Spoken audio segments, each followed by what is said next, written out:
जय गुरु जी, शुक्राना गुरु जी। आज हम दिव्य आभा का चैप्टर 97 पढ़ने जा रहे हैं। अपने हाथों से गुरु जी करते हैं स्वच्छ। श्री गुरु जी महाराज भगवान के अवतार हैं। राम और कृष्ण के समान उन्होंने भी इस पृथ्वी पर लोगों को उनके कष्टों से मुक्त करने के लिए जन्म लिया है। वह हार्दिक कामनाओं की पूर्ति कर देते हैं। 1 रुपया भी व्यय किए बिना लाखों लाभान्वित हुए हैं। जहाँ पर चिकित्सक द्वारा लाखों, पंडित और तांत्रिक द्वारा सहस्रों व्यय करवा देने के पश्चात भी सफलता संदेहास्पद रहती है, वहाँ गुरुजी को केवल आस्था, विश्वास और समर्पण चाहिए। दर्शन कीजिए और उनके आशीष पाइए। गुरुजी की दया के बिना परम की प्राप्ति नहीं हो सकती है। गुरुजी ने हमारा जीवन परिवर्तित कर दिया है। मेरा पूरा परिवार अब हर समस्या के लिए गुरुजी से प्रार्थना करता है। गुरुजी महाराज की कृपा से हमारी समस्याएं जो अत्यंत जटिल थी, बुरे स्वप्न समान समाप्त हो गई है। हमें सदा गुरुजी का अपने आसपास होने का आभास होता है। वह सदा हमारी सहायता करने के लिए तत्पर हैं। अपने एक मित्र के माध्यम से हम दिल्ली के ग्रेटर कैलाश क्षेत्र में गुरुजी के पास 1995 में पहुँचे। उनके इस दर्शन के पश्चात मेरे स्थानांतरण और व्यवसाय जनित परिस्थितियों के कारण उनके पास नहीं जा सके। उस भयंकर भूल को हम उस समय समझ नहीं पाए। कुछ वर्षों के पश्चात हमें बहुत दुख सहन करने पड़े। 2003 में हमारी बेटी को कुछ अवांछित तत्व घर से बहला फुसलाकर ले गए। कुछ माह तक उसका अता पता नहीं चला। अंत में जब उसका पता चला तो वह उनको छोड़कर घर आने को तत्पर नहीं हुई। हम कई पंडितों और तांत्रिकों के पास गए, पूजाएं करी और मंदिरों में गए, परंतु सब व्यर्थ रहा। 2005 के आरंभ में हमने एक पड़ोसी से गुरुजी के बारे में पुनः सुना। हमें तुरंत याद आया कि उन्होंने पिछली बार हमारी कितनी सहायता करी थी और हम भागे हुए उनके चरणों में पहुँचे। अब हमें प्रतीत होता है कि गुरुजी ने स्वयं हमें बुलाया था। उन्होंने आश्वस्त किया कि बेटी उन लोगों को छोड़कर सदा के लिए घर वापस आ जाएगी। उनका आशीर्वाद मिलने के बाद वह घर वापस आ गई और गुरुजी की अनुयायी बन गई है। उसे वापस लाने के लिए हमें केवल गुरुजी का आश्रय लेना पड़ा। अन्य स्थानों पर हमने बहुत धन और समय व्यय किया था, किंतु यहाँ पर ऐसा कुछ भी नहीं करना पड़ा।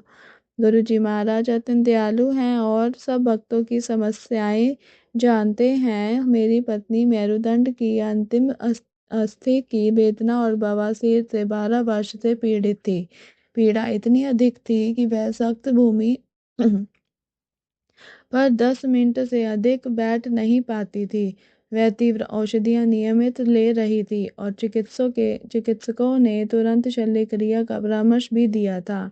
हम इसके लिए तैयार भी हो गए थे। जब हमने गुरुजी के पास जाना आरंभ किया तो मेरी पत्नी को चिंता थी कि वह इतने लंबे समय तक कैसे बैठ पाएगी। कुछ ही दिनों में मेरी पत्नी का उपचार हो गया और वह सब पीड़ाएं भूल गई। उसके पश्चात उसे यह समस्याएं कभी नहीं हुई हैं।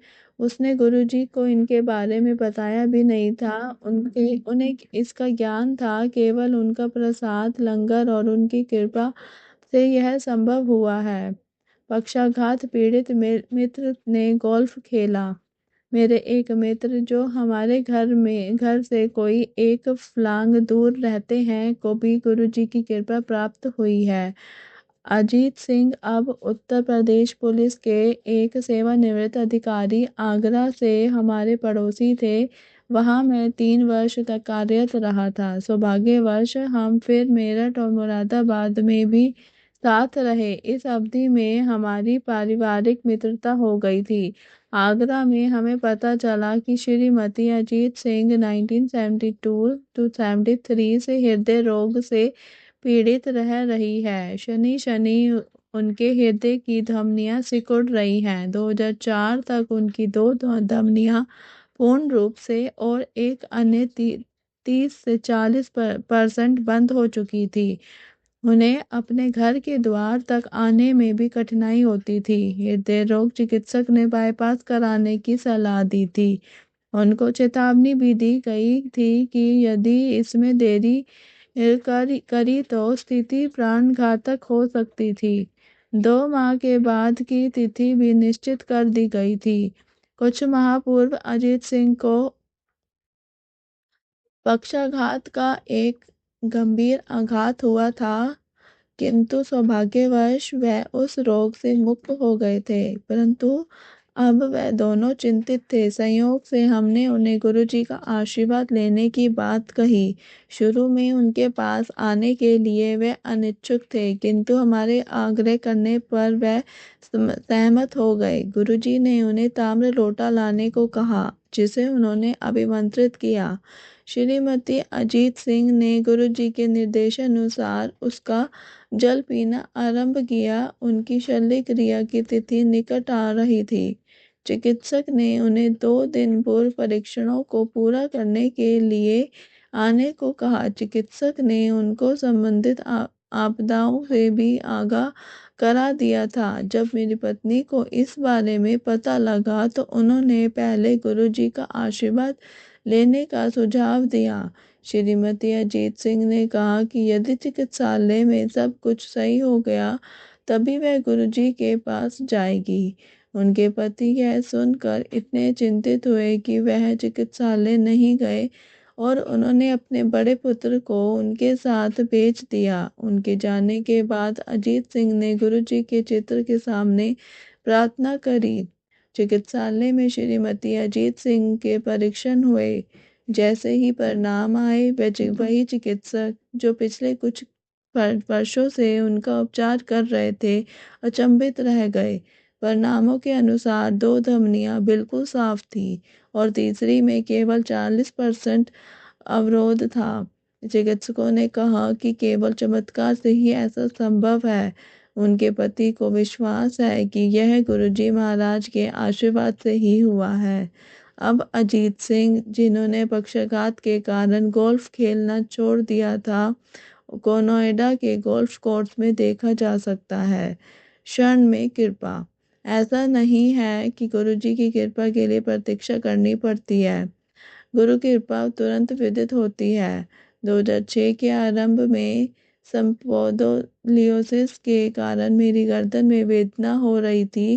पीड़ा बाईं बांह में फैल कर उसको सुन कर रही थी। तीव्र शूल के कारण मैं उसे हिला नहीं पा रहा था। मुझे यह रोग पिछले 8 वर्षों से था।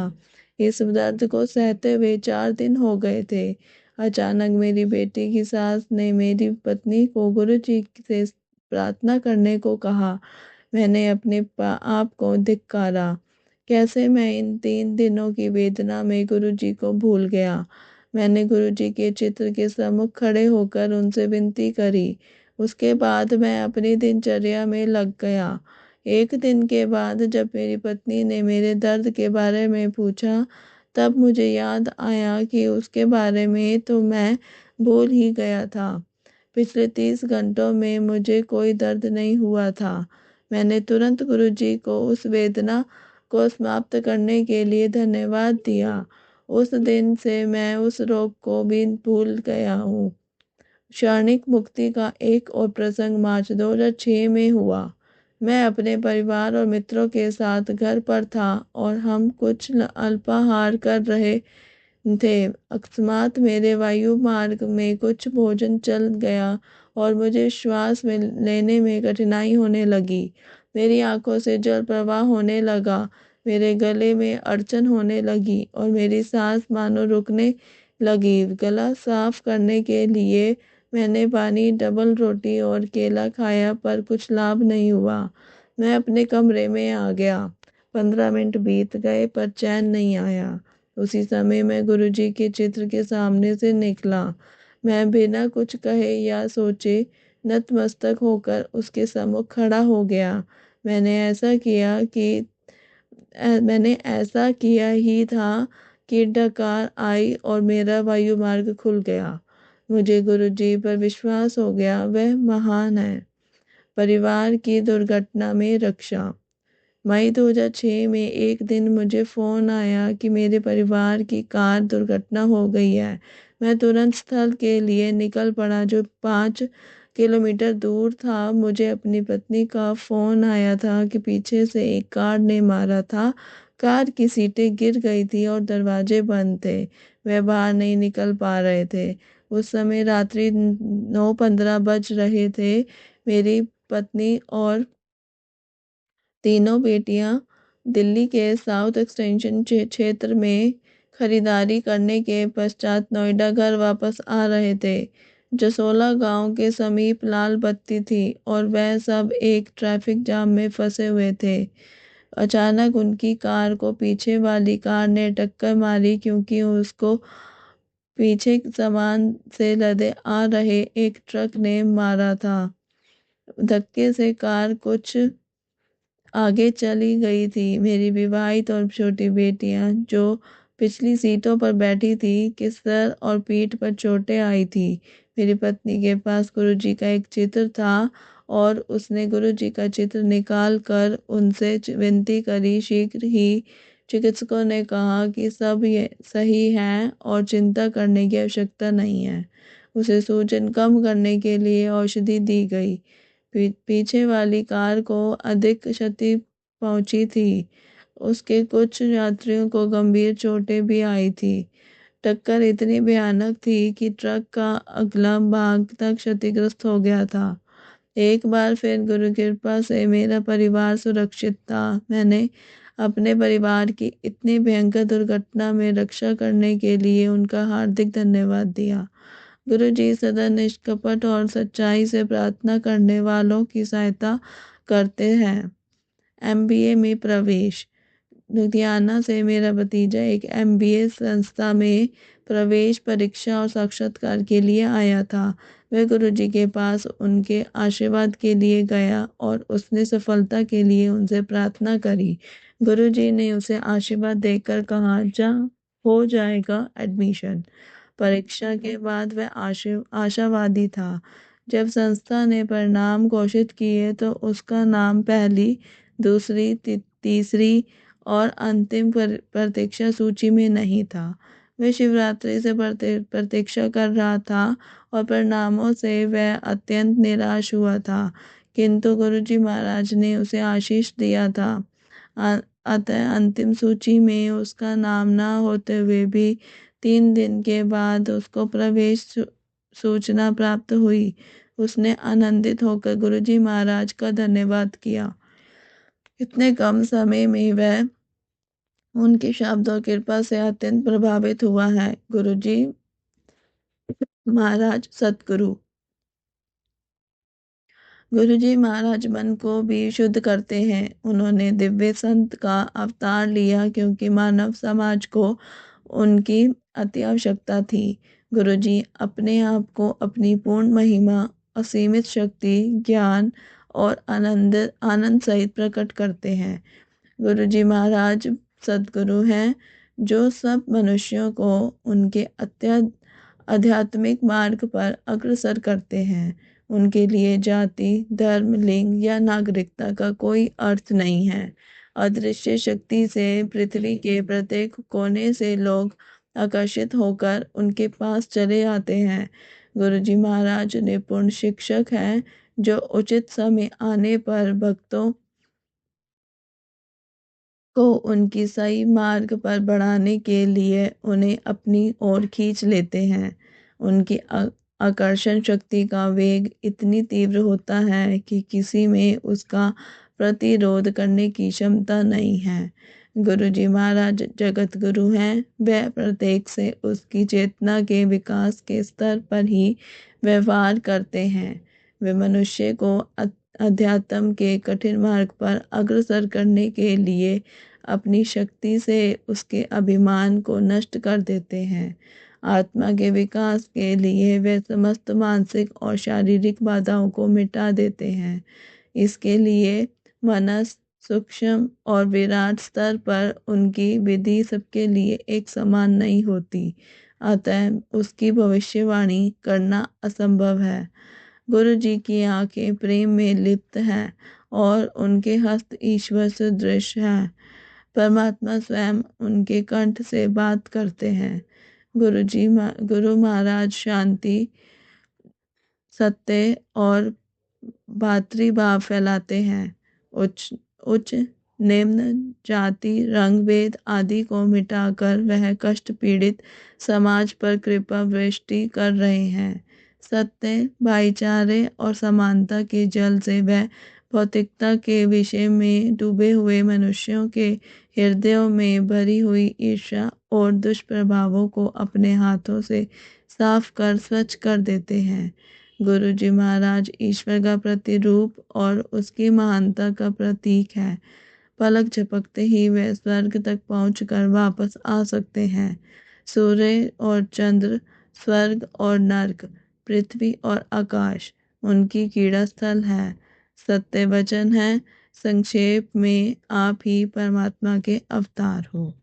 जय गुरु जी, शुक्राना गुरु जी। इसी के साथ दिव्य आबा का ये चैप्टर समाप्त होता है। कल हम दिव्य आबा में पढ़ेंगे तथास्तु। मेरी वॉइस में अगर किसी को अच्छा लगे तो चैनल को शेयर, लाइक और सब्सक्राइब करना ना भूलें। ओम नमः शिवाय। शिव जी सदा सहाय। ओम नमः शिवाय। गुरु जी सदा सहाय।